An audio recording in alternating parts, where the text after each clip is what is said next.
And good afternoon. I'm Leslie Medine. We're breaking into programming with an update on the Boyle Heights warehouse fire. Let's listen in to city leaders and fire officials. LA City Council Member Isabel Jurado, State Senator Maria Elena Durazo, State Assembly Member Mark Gonzalez, State Assembly Member Jessica Caloza, LA County Fire Chief O'Brien, and then Kevin McGowan with our LA County Office of Emergency Management. Chief Moore. Everybody ready? Yep. Good afternoon, everybody. I'm Chief Moore, Fire Chief of the Los Angeles City Fire Department, and I'm here to provide an update as to where we are and what we've done since this morning in relation to this large fire in Boyle Heights. As many of you already know, we have a 500,000 square foot structure that's been used for cold storage that had a solar farm on top of it. The fire originated on the solar panels and has been burning on the roof ever since Wednesday. That fire has compromised the roof and has actually started making its way inside. Now please understand, I can't describe this any better than this. Imagine your refrigerator having a fire, and so you have the shell of the outside and then you have the shell on the inside, and what protects everything from the weather on the outside, or whatever the temperature is on the outside, is the rubber, the foam rubber that's inside between those two panels. And so if you can imagine, that's exactly what's happening here. We've got a giant 500,000 square foot refrigerator, if you want to call it that, where the surface has been on fire for almost 3 days now. We tried something very, very unique, something that we've never done. Well, we've done once before. About 7 years ago, we put out a structure fire in Silver Lake using a helicopter, which was very unique at the time, but that was because of the conditions in a heavy brush area, and we didn't want the brush and other structures to catch fire. But this is in the middle of Boyle Heights, right in the middle of Los Angeles, right in the middle of East Los Angeles, in a commercial area. And we actually had our incident commander thought out of the box and brought in our water dropping helicopters, which drop about 480 gallons of water to control that fire. And we have done just that. We've controlled that fire to about half of the building. This building's pretty much split in half, and only half of it has been really affected by the fire.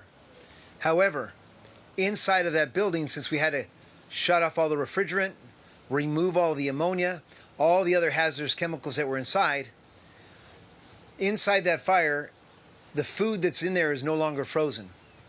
If you were to walk in there right now, and our drones have told us this, because we've flown drones inside and we're monitoring the conditions inside and outside, our drones have told us that the temperature inside is about 45 degrees. So it's still keeping that insulation, even though you have fire burning on the outside shell of this.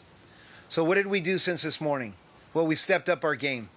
I reached out to the county, and we started using contract helicopters. Again, Los Angeles City Fire Department, our helicopter fleet is pretty amazing. But our water drops are confined to about 480 gallons. So our contract helicopters, which is a CH-47 Chinook helicopter, drops about 3,000 gallons of water at one time. On top of that, we were able to incorporate Blaze Tamer gel, which is a fire retardant gel, which is going to help encapsulate the smoke that's being emitted from this structure and try to smother this fire. We started the drops just after 1:15 this afternoon, and those drops are continuing.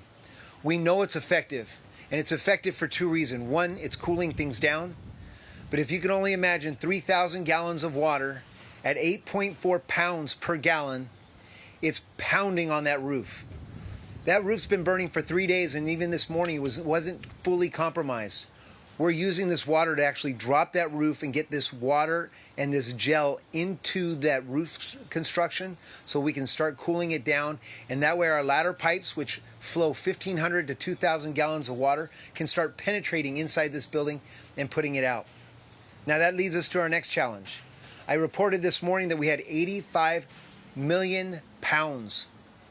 That's 45,000 tons of food that was previously frozen inside this structure. All that food is slowly beginning to rot. It's no longer frozen.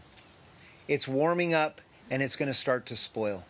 Initially, we thought we were reporting that it was reported to us that the majority of that product was bread and wheat products.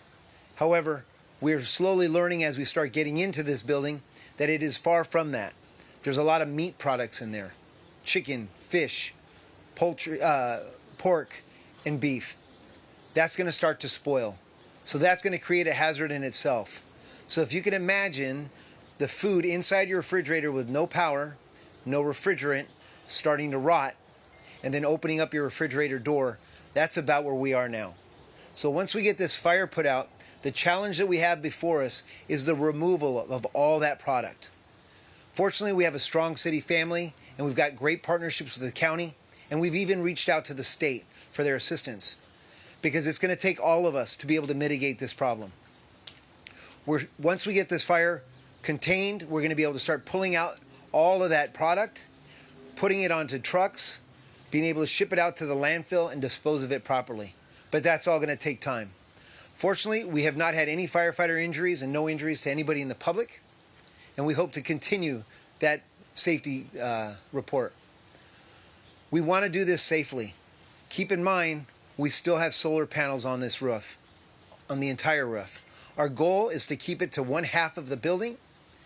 We're going to de-energize those solar panels. And you may go, you haven't done that already? Remember, as long as we have sun, those solar panels are doing exactly what they're supposed to be doing, and they're drawing electricity and creating power. So our partners at DWP are going to come in, help us disconnect those, get them off of the roof that's already been compromised, and dispose of them. The other side will be a remediation problem that we'll deal with after the fact. So we want to continue to do this, maintaining the highest level of safety for the public and to our firefighters. And those are the challenges which lie ahead. It's my honor now to turn it over to Mayor Karen Bass to give you an update from the mayor's office. Thank you, Chief. And as I've said throughout the day and yesterday, we're extremely fortunate to have the leadership of LAFD in Chief Moore, who has been willing to take very aggressive and innovative strategies to address this fire. And one of the things that I have learned over the last couple of days is that fires like this, that it's not that unusual to have a fire like this, usually puts firefighters at terrible risk, even resulting in their death. But because of the way he has approached this fire, the firefighters, none of that has happened, including any serious injuries. And so we thought it was extremely important to keep people knowledgeable and aware, and to know that our first concern is for the health and safety of all of the residents in this area. And I will say that you have the different levels of government represented here, who are all working in sync with each other with that same goal in mind, is to get us through this crisis and to make sure that the health and safety is protected in the area. We know that residents are fearful, and we are prepared to address their concerns.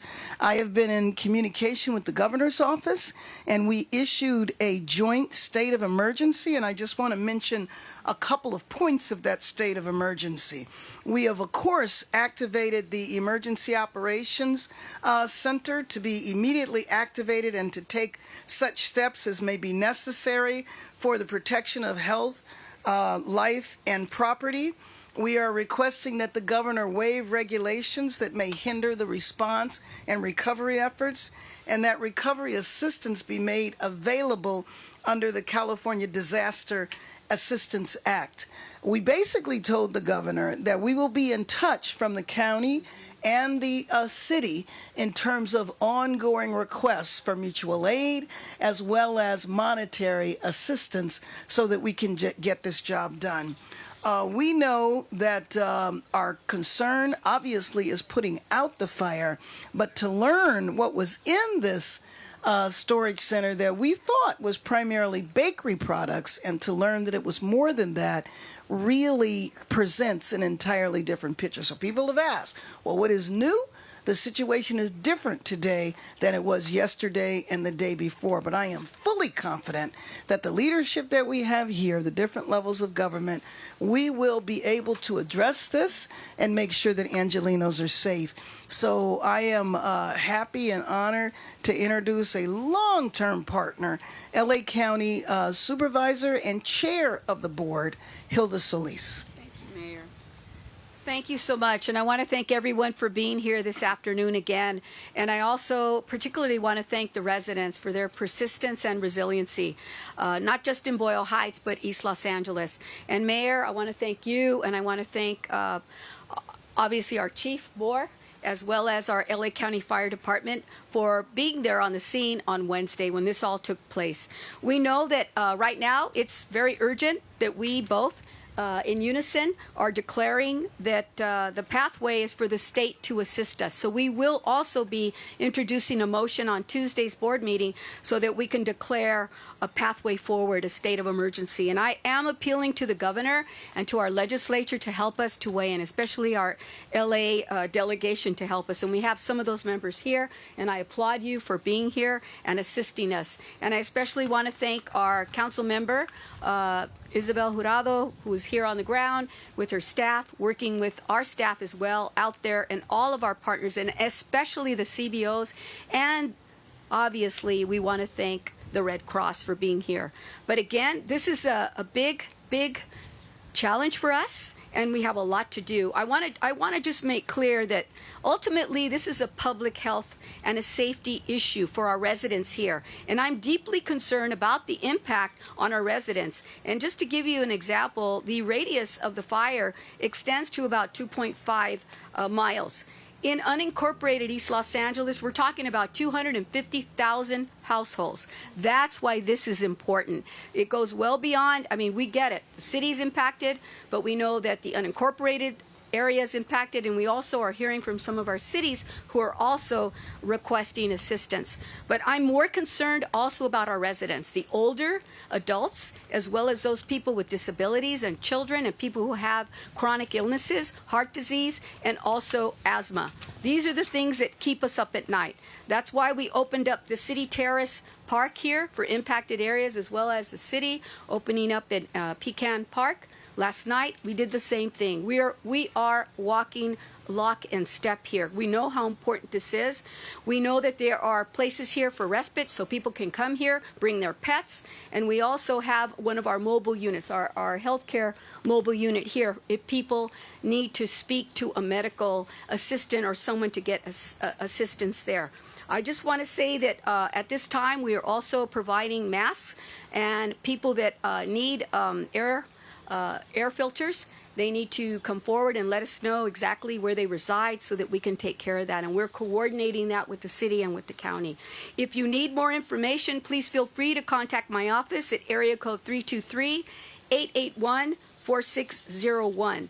And please reach out to our office. We are also going to be holding another location to coordinate where pickup of supplies and things can happen. If people do want to make donations, they can coordinate with Salazar Park, located at 3864 Whittier Boulevard.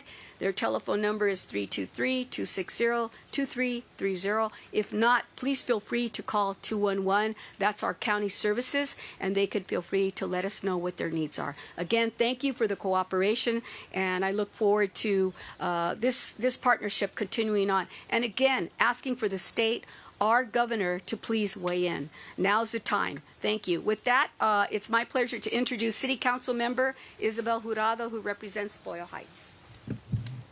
Thank you, Supervisor Solis. Good afternoon. Thank you, Mayor Bass, Supervisor Solis, our public safety and law enforcement partners, and our county partners, community organizations, and every agency and volunteer who has stepped up for Boyle Heights during this difficult week. Boyle Heights is dealing with more than a structure fire. This is a prolonged incident involving heavy smoke, hazardous debris, concerns, environmental cleanup needs, and ongoing public health monitoring. I know people are tired. I know people are worried. And I want people to know that they'll get clear answers about what is in the air and what they should do to protect themselves and what support is available right now. Please know that my office is out in the community working to get support directly to you, the people who need it the most. Since this incident began, my team and I have been working with partners to collect and distribute N95 masks, air purifiers, and other emergency supplies for impacted residents. We have been on the ground, listening to families, checking in with neighbors, going door to door, doing everything to make sure that our Boyle Heights residents are not left alone in this crisis. For residents who need a safe place to go, there are also 2 shelter and smoke relief locations open for residents impacted by the Boyle Heights fire. In the city side, it's at Pecan Recreation Center at 145 South Pecan Street in Boyle Heights. And then again in the county, it's the City Terrace Park where we're at. These sites are open to support affected residents and provide relief from smoke exposure. Masks, bottled water, non-perishable food, and other resources are available on site while supplies last. Pets are welcome, but they must remain leashed or in kennel. For residents who need N95 masks, air filtration support, they are available on a first-come, first-served basis at our council office at First in Chicago at 2130 East 1st Street, Los Angeles, California, 90033. For households that need emergency temporary housing support, please dial 211 to connect with free housing resources and assistance. And as always, you can contact our council office. We are staffing our phone lines even on the weekend and the holiday weekend, 323-526-9332, or you can reach us on social media at CD14 Los Angeles.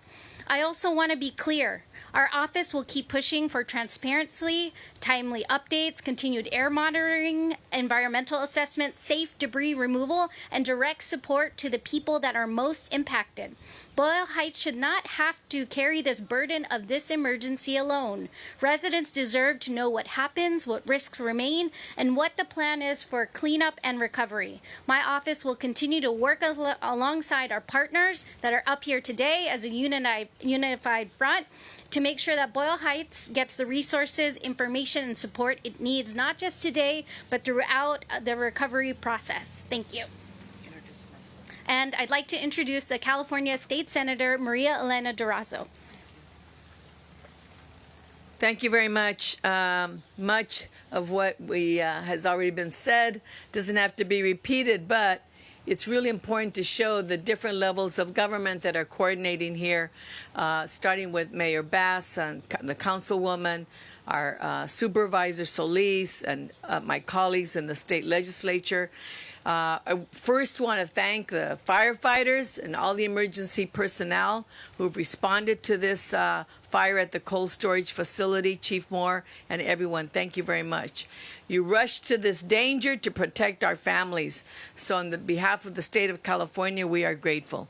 To the residents and the businesses, I know this is frightening. I've passed by, I've stood there last night, this morning at noon. It can be very frightening. You've been watching you've been watching the smoke, hearing the sirens. It seems uncertain. Your safety and health are our top priorities.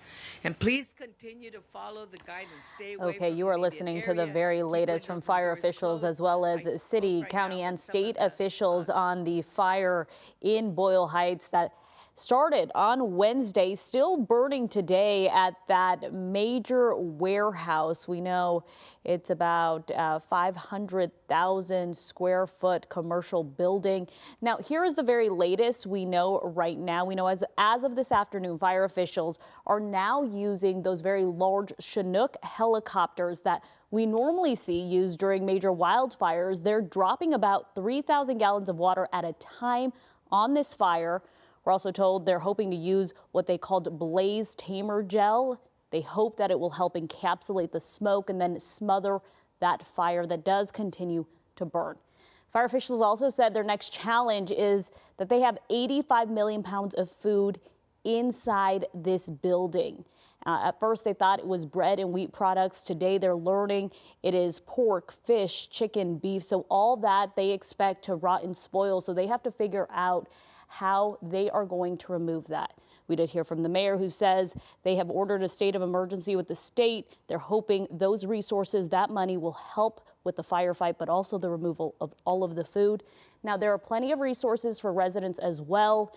We're told City Terrace Park and Pecan Park, they're open to the public. Anyone who may need to go there, pets are welcomed. They also have a healthcare mobile unit on site. The city is also giving out air purifiers and masks, first come, first serve. So that's going to wrap it up for us right now. That's the latest from Boyle Heights. Our next news is at 6 p.m. here on KCAL 9. We're going to send you back to your regular programming.